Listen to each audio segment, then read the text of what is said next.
All right. Welcome everyone to the Thomas Jefferson High School reopening discussion. We want to share with you our plans for fall 2021.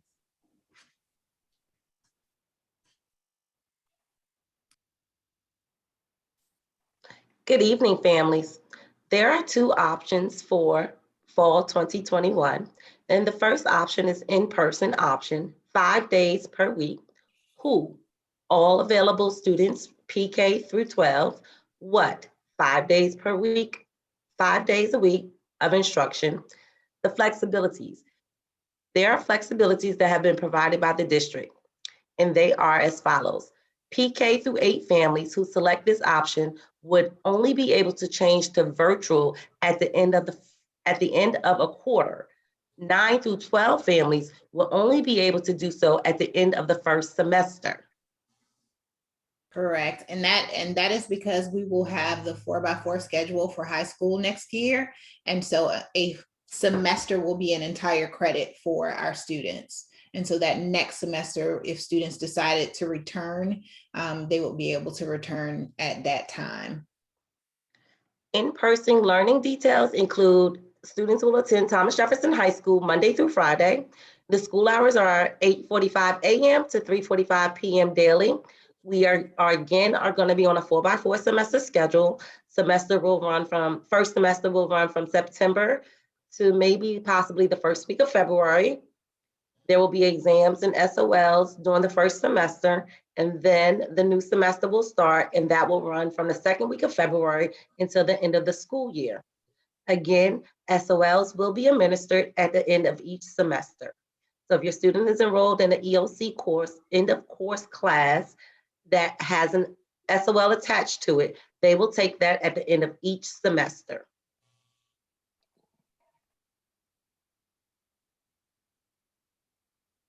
Thank you.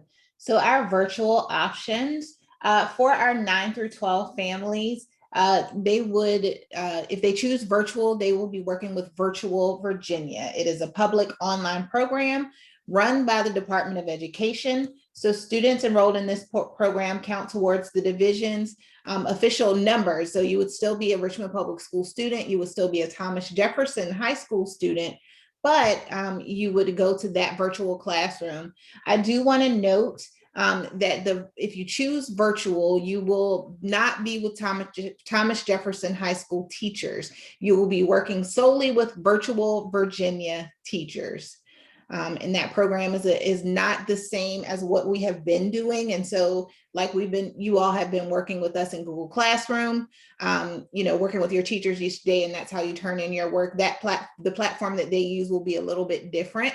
And you won't be connected to Thomas Jefferson High School other than to say that you are a student that is attached to Thomas Jefferson High School. But it would be virtual with those teachers.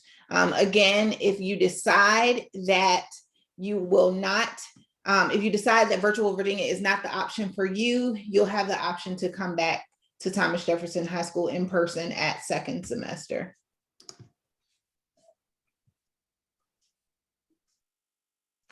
Good evening, folks. Virtual learning details. At home via the computer. Virtual Virginia, once again, it is a 4x4 semester schedule. SOLs, once again, will be administered at the end of each semester. Students will be allowed to participate in sports, clubs, and activities at TJ. That's been a big question. Note, if you elect for your child to participate in virtual learning and then decide to opt out, your child will not be able to return to in-person learning until the end of the first semester. So they have to stay in the entire first semester, and then when the second semester comes upon us, then you can enter in.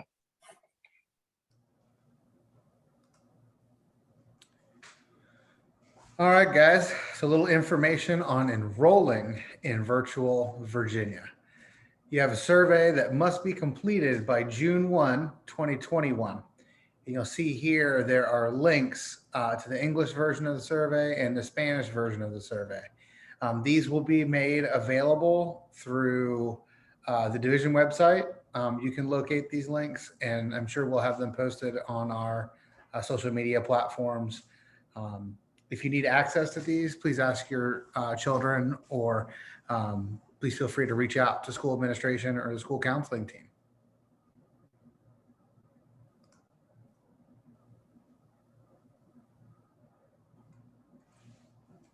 Attendance. No matter your choice, in person or virtual learning, attendance matters.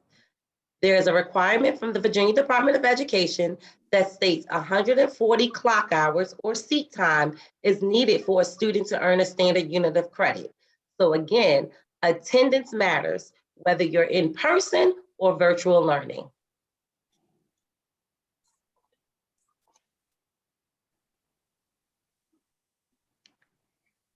The in-person school day. We will have daily symptom checks upon arrival. More info is provided on the next slide. We will have hand sanitizer stations available in hallways and classrooms. Students will eat breakfast and lunch in classrooms and cafeteria to keep the numbers low. Students will need to carry their backpacks every day with their school supplies and Chromebooks inside. This will be very important to stop the spread of germs. Again, students need to carry their backpacks every day with their school supplies and Chromebooks inside, and this is very important to help eliminate the spread of germs. Hallway direction and class change dismissal will be staggered to facilitate social distancing. So when the bell rings, we will not have all classes dismissed at the same time, whether it's to transition to a different class, transition to lunch, or transition to school dismissal. We will do a staggered schedule in order to facilitate social distancing. Daily symptom screening. We ask that prior to every student arriving to the building, they complete the CDC screening questionnaire on how they feel to assess possible symptoms of COVID-19. Students or staff who answer yes to any of the screening questions should not attend in-person school. RPS will begin comprehensive awareness campaigns about the health questionnaire and symptoms of COVID-19. See Appendix A. Symptom screenings for staff and visitors via Raptor. Raptor is the RPS daily login system for each student. In the main office, staff and visitors will log in, and RPS Raptor will include COVID-19 symptom screening questionnaire. Visitors and staff who enter the main office will sign in and maintain social distance guidelines. Hand sanitizer, gloves, if desired, will be available near the computer for frequent use. Plexiglass has been installed in the front office to minimize direct contact between office staff and visitors.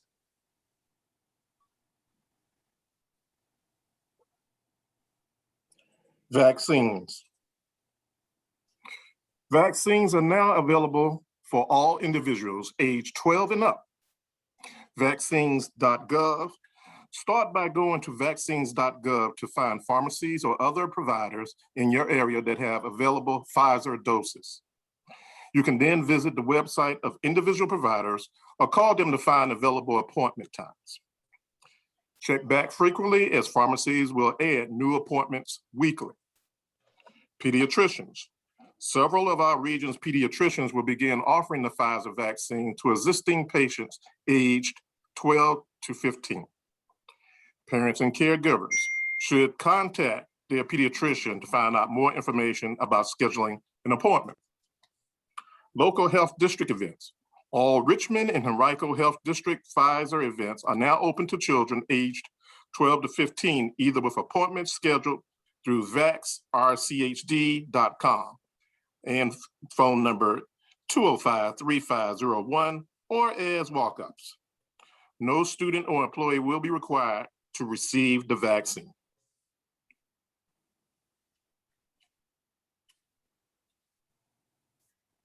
Supportive care spaces.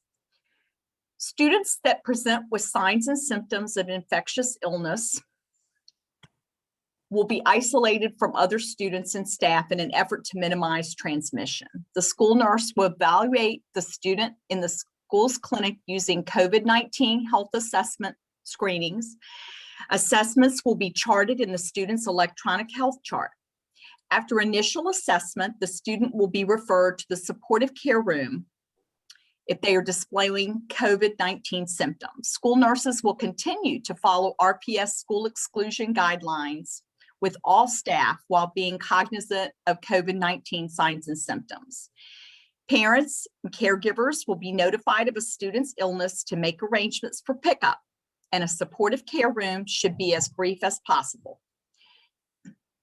If a student or a staff member is exhibiting signs of severe illness, emergency services will be provided. Supportive care rooms will be cleaned and disinfected after use.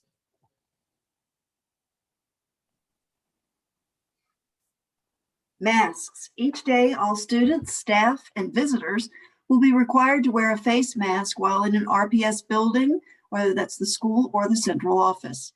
Face shields, gaiters, or bandanas alone are not allowed. Masks should completely cover the nose and mouth and fit snugly against the sides of the face without gaps. Masks must be worn even if an individual is alone in a room and or more than the required distance from another person. If a staff member, student, or visitor does not have a face mask, RPS will provide one. Specialized face coverings like face shields or clear masks will be available and used in unique instructional instances. For example, for speech pathologists, students with hearing loss, or during phonics instruction, all where seeing the mouth is key. And for students and staff with special health circumstances, wearing a face shield in addition to a mask may be considered, but wearing a face shield alone is not a substitute for a mask. Hand washing and hand sanitizing. Hand hygiene remains one of the most important practices to reduce the spread of COVID-19. Every classroom, as well as common area, has a wall-mounted hand sanitizing station. Students will sanitize and or wash their hands every couple of hours and prior to meals. Bathroom and classroom sink supplies will be monitored throughout the day to ensure appropriate supplies are available. Touchless paper towels and soap dispensers will be installed in all bathrooms. Signage for proper hand washing will be displayed in every bathroom, as well as reminders about social distancing. All RPS bathrooms will have plumbing, mechanical, electrical, and general contractor work completed. And please see the RPS reopening dashboard for completion status by school division.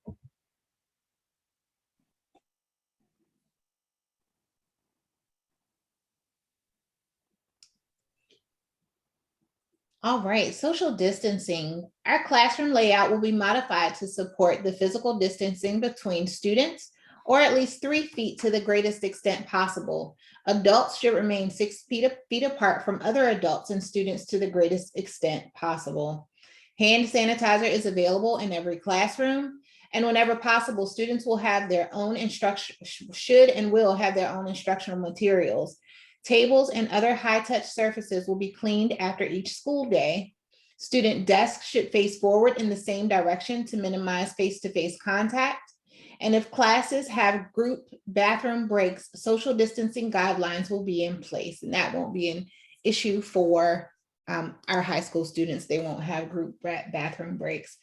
Use of communal spaces, the classroom, such as the cafeteria, will be staggered to support social distancing, and schools will develop dismissal procedures that support distancing based on school size, layout, and modes of transportation. And as we get closer to school opening, we will update this information. You know, things are changing every day with CDC guidelines. And so with regard to social distancing and our masks, we will continue to keep you all updated on that information.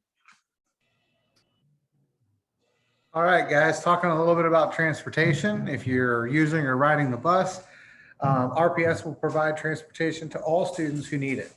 Families maintain the option, however, to transport their own children to school. Social distancing guidelines should be followed at the bus stop area.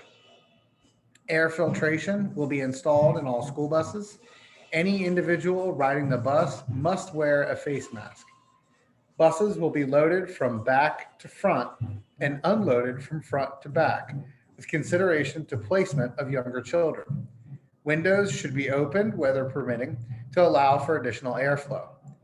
Buses will be cleaned with a specified cleaning protocol after each use. HVAC and air quality. All RPS buildings will have air quality levels that meet ASHRAE's guidelines for safety. Carrier OptiClean HEPA filtration air scrubber will be placed in all classrooms and common areas. HVAC preventative maintenance for all schools will occur, including upgrade in air filters and completing any repair work identified. Please see the RPS reopening dashboard for completion status by school division.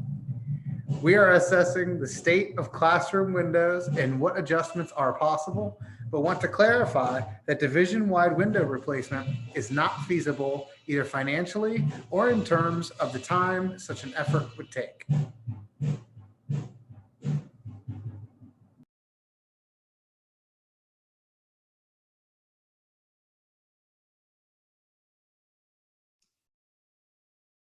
All right, and contact tracing. Is that you, Mr. Dupree? Mr. Dupree is frozen. So contact tracing and positive cases. RPS works in collaboration and under the direction of the Richmond City Health District to perform case investigation and contact tracing of all positive and probable cases of COVID-19. And so if your family, if someone in your family is tested positive, please let our school know, and then we will let the district know. Of course, that information, your name will not be shared publicly, but they will share, just like they've continued to share in our RPS Direct, that someone at Thomas Jefferson High School has tested positive. But contact tracing will be done in that case.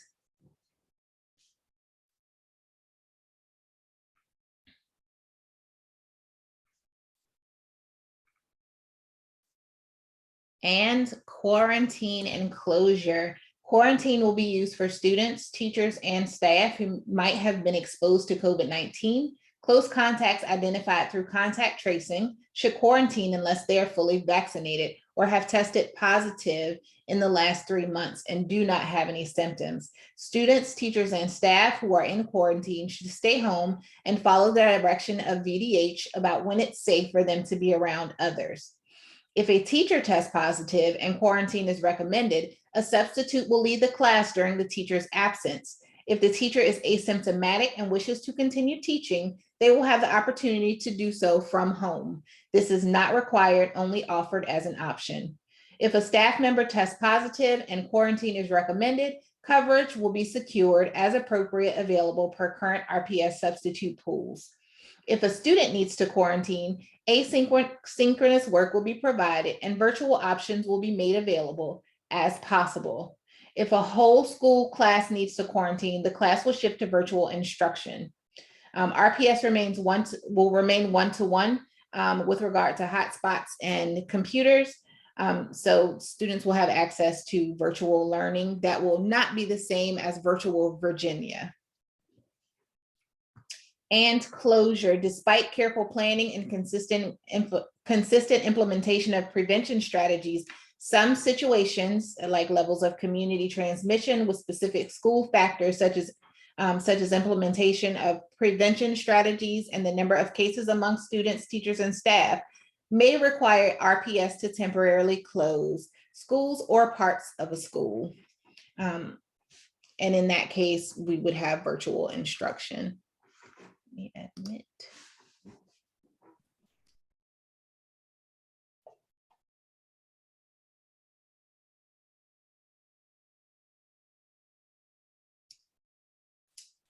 And our family checklist is located on rvaschools.net/checklist. And that's just, it will continue to be up-to-date information about our reopening plan, and also, different things that are coming for the school year. And so please continue to check there for information regarding reopening.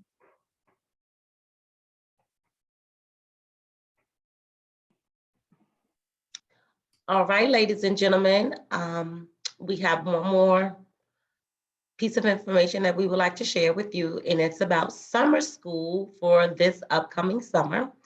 There are 5 different pathways that a student can be selected or enroll in summer school. So path 1 is for seniors only, and that's initial credit or credit recovery. And that is for seniors who need an additional course to graduate by July, or seniors who need to who need the opportunity to participate in credit recovery because they were not successful this past school year. And that is no more than 2 courses can be taken for this summer. So students are highly encouraged to attend in person for teacher support, and it will be free for RPS students. The dates of summer school is June 28th through July 23rd, 8:30 a.m. to 11:30 a.m. And let me back up and say, in-person summer school will be held at Richmond Technical Center.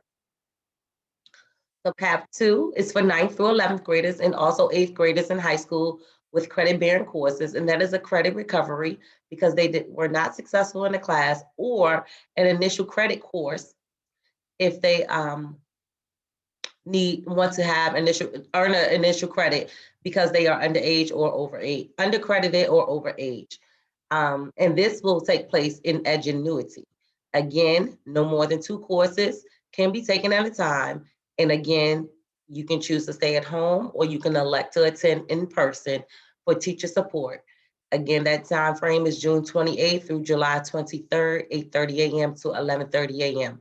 But since those courses are on Edgenuity, you can work beyond 11:30 a.m. You can work to 5 o'clock in the evening.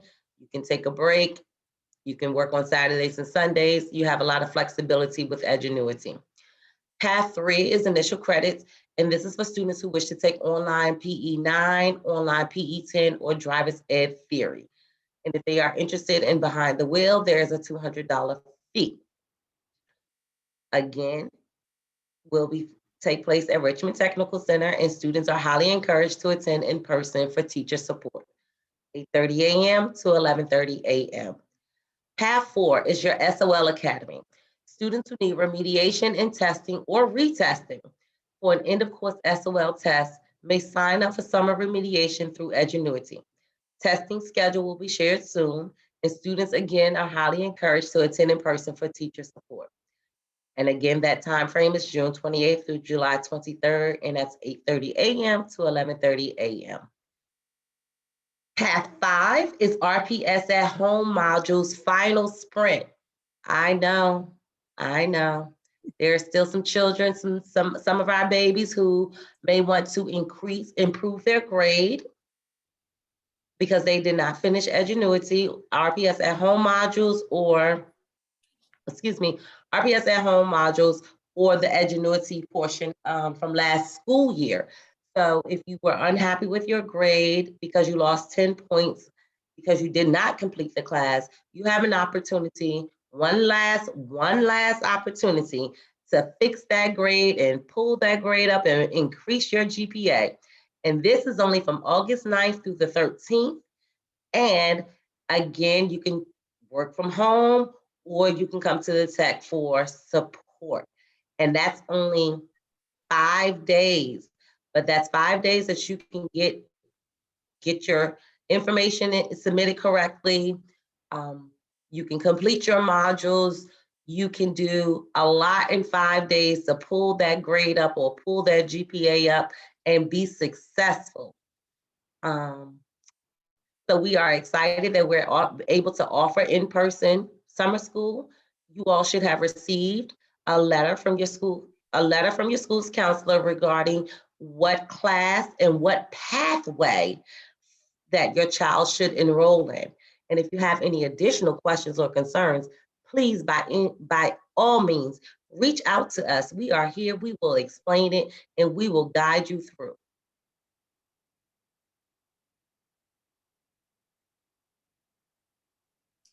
All right, and I am going to open the floor for questions.